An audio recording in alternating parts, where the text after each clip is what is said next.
macromolecules. They're molecules that are composed of carbon, hydrogen, oxygen, and sometimes nitrogen, okay? And so organic chemicals found in living organisms come in 4 categories: carbohydrates, lipids, proteins, and nucleic acids. And so when you think of organic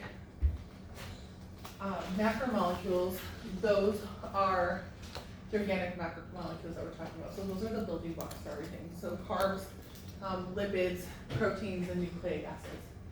Your carbohydrates are sugars, right, and starches. So when you think of carbohydrates, I want you to think of sugars, but I also want you to think of complex carbs, right? So you should think of like the white sugar, you should think of glucose, fructose, and your complex carbohydrates like your whole grains, your brown rice, your wheat, bread, etc., etc. Lipids. Lipids is another category. Lipids are made up of traditional, what we think of as fat. So when you think of like an animal steak or whatever, the fat on the animal meat is a triglyceride. Phospholipids are another type of fat that make up our plasma membrane. And then steroids is another category of fats. Proteins are made up of amino acids. So we have 20 different amino acids that make up all the proteins in our body. Some proteins are maybe like, 10 amino acids in length. Some of them are like hundreds of amino acids in length. So it just depends on what we're talking about. And then nucleic acids. Nucleic acids are our DNA and our RNA. So what our genetic material is made up of.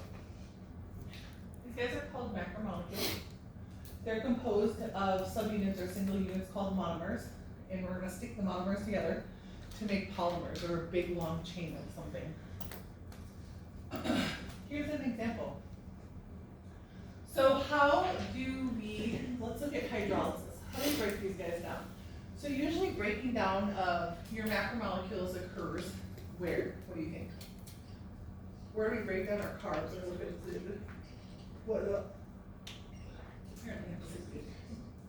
In our small intestine, right? So digestion of carbs starts in your mouth, and you're going to break them down. You start digesting proteins in your stomach, and then small intestine is where you digest a lot of that stuff. So you're going to take these long, complex molecules and break them down into monomers, so that you can pull these in from the digestive tract into your bloodstream. And then they're going to go to the liver, and then they're going to get dumped in your bloodstream, and your tissues are going to use them, okay? In order to have this occur, this is called hydrolysis. And so we need to break apart the bonds between let's say these are amino acids, if you will. So we want to snap off amino acid 4 from the rest of the chain. We're going to do this by adding water and an enzyme. So what you don't see here is you don't see an enzyme, but it's there. And because we're adding water, we call it a hydrolysis reaction. Okay? This should be familiar from chemistry.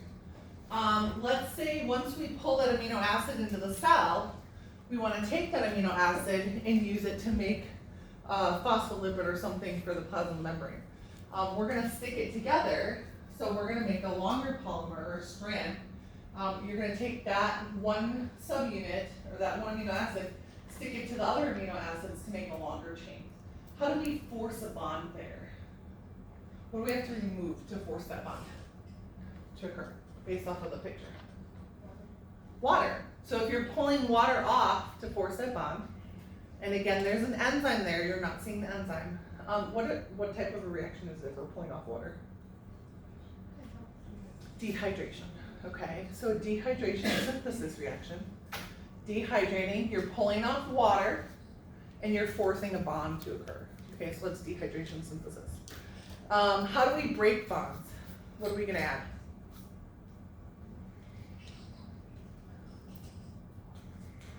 Water, right? So you're going to add water to rip apart that bond. So when you're adding water, what is it called?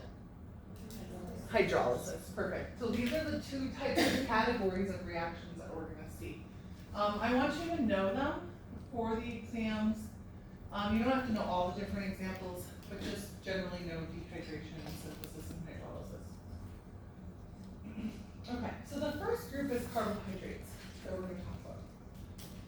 It's a major source of fuel for your body. Excuse me. You're gonna use carbs first as an energy source. So when you look at what do you use first, second, and third for fuel, carbs is first. Fats are second once you've exhausted carbs, and then proteins are gonna be third. The chemical formula for carbohydrates is 1 carbon, 2 hydrogens, and 1 oxygen. So for every carbon, you're gonna have 2 hydrogens and an oxygen, if we're talking about carbohydrates. So what's the chemical formula for glucose? C6H12O6, okay? So that's how that works. How do we get energy? The energy is really stored in the carbon-to-carbon bonds. And so we're gonna snap apart the carbon-to-carbon bonds of sugar, and that's gonna give us energy. And we're gonna talk about how we actually do that in metabolism. Glucose is a monosaccharide. What the heck does that mean? What's mono? 1 saccharide? Sugar. So it's a 1-grain sugar, okay? Here's the typical picture of glucose. So this is the most common glucose form found in your body. Here's the stick structure, here's the 3-dimensional structure. It's a hexose, right? It has 3 sides. And it has 1, 2, 3, 4, 5, 6 carbons. Okay, and so when we use this, we actually take the 6 carbons and we rip it apart. So we have 3 carbons and 3 carbons. And we use that to make ATP, ultimately metabolism. I would like you to know of the monosaccharides. You don't have to know the structure, you don't have to know the draw them, you don't have to identify the structure. I just want you to know that your monosaccharides, your simple sugars, are your glucose, your galactose, and your fructose. Glucose and galactose are hexoses, meaning they have 6 sides. Here's what glucose looks like, and then here's what galactose looks like. So they have 6 sides. Fructose has 6 carbons, but how many sides does it have? 5. So that is a pentose, okay? Fructose is the natural occurring fruit sugar, or sugar fountain fruit. Okay. Your body will convert everything to glucose. It'll take in fructose too, but it'll convert to glucose. And so glucose is the main sugar that you find in your bloodstream. Disaccharides are 2 simple sugars stuck together by dehydration of glucose. So if you have glucose stuck together with fructose, we now have sucrose. Sucrose is a disaccharide. What does di mean? 2. Di means 2. Saccharide, sugar. So it's a 2 monomer sugar. This is table sugar. So sucrose is glucose and fructose stuck together. Maltose is glucose and glucose bonded together. And then lactose is glucose and galactose stuck together. Where do we find lactose? Milk. Good, in dairy products and milk and cheese, right? The enzyme lactase in our body breaks it down. Some people don't have enough of the enzyme lactase, and so they're lactose intolerant, meaning that it's hard for them to break down the lactose sugar. And so if they can't break it down, the bacteria in the gut go crazy breaking it down. And then you got a little gas, cramping, diarrhea, et cetera, et cetera. Okay, how do we get these guys to, when we take in sucrose, how do we use it? So we take in the sucrose, your digestive enzyme, so your saliva, you have actually sucrase enzyme in your saliva. You have amylase and sucrase, and these guys are gonna break apart that bond using water and enzymes, we call it hydrolysis, to use to make glucose and fructose. And so if you notice, how do you know that this happens? What happens when you take some white bread, which is a sucrose, or a cracker, which is sucrose? What happens in the mouth if you let it sit in the mouth? It dissolves. It dissolves, so you're already breaking it down in your mouth. Okay, so is this a disaccharide or a monosaccharide? It's a disaccharide, and then what about these guys? Monosaccharides. How do we make these guys? How do we form these guys from this. Add water and some type of enzyme, right? Good. What do we call that when we add water? Hydrolysis. Okay, good. Did you say switches and amylase? They're not the same thing. Amylase breaks down simple sugars, so like sucrose and glucose and fructose, and sucrase just breaks down sucrose. But you can use them interchangeably. When you get into micro, you test organisms and how they break down sugars, if they break them into simple sugars. And so when you're talking about simple sugars, it's monosaccharides and disaccharides. So you're talking about your glucose, your fructose, your lactose, plus your sucrose and your maltose and your lactose.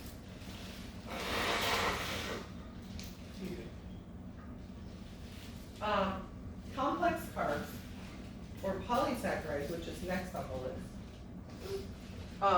Those are made up of many simple sugars stuck together. Okay, and so complex carbs, also known as polysaccharides, are many monosaccharides stuck together by dehydration synthesis to form a long polymer.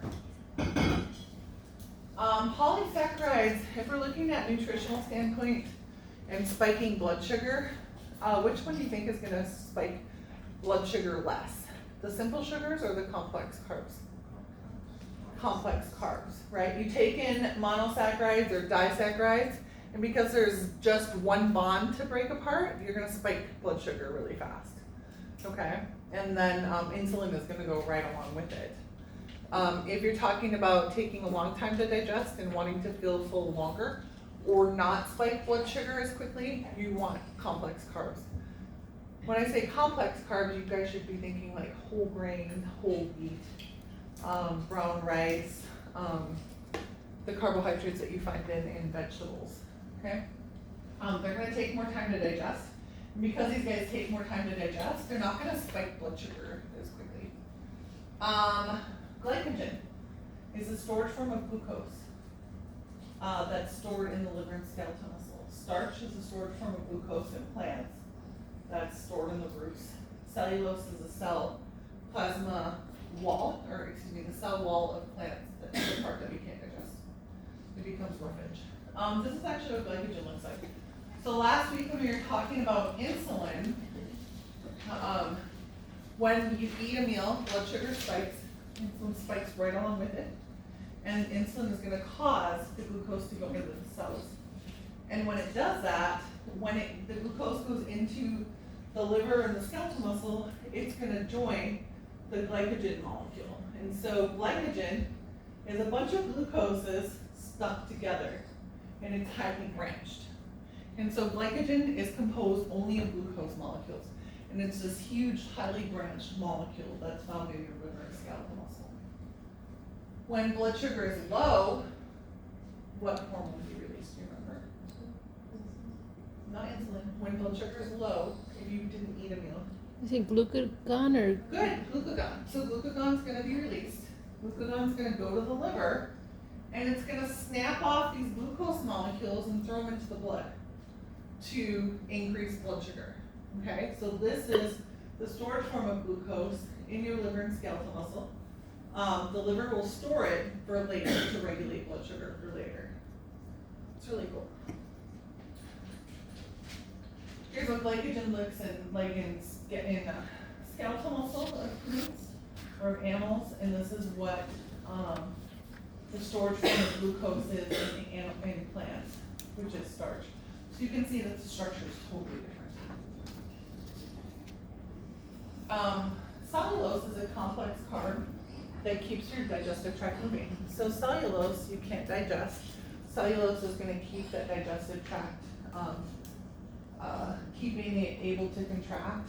And then there's also soluble dietary fiber, like oat bran. Once the oat bran, or once the soluble fiber gets into the digestive tract, when it hits the water, it sort of turns into gelatin or jello, like goo. And it will prevent the cholesterol from going into the bloodstream.